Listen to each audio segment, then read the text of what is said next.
Activating notifications on Bitget is a straightforward process that helps you stay updated on important events and changes. Follow these steps to enable notifications easily. Step 1. Log into your account. Open the Bitget app or website and log in using your credentials.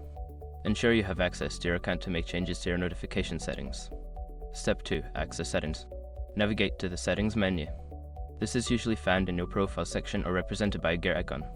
Click on it to open the settings options. Step 3. Find notification settings. Look for the notification settings option within the settings menu. This section allows you to customize what types of notifications you want to receive. Step 4. Enable notifications. Toggle the notifications on for the categories you wish to receive updates about, such as trades, market changes, or account alerts. Make sure to save your changes. Step 5. Check notification preferences. Review your notification preferences to ensure they are set up correctly. You may also want to adjust settings for how you receive notifications, such as via email or push notifications.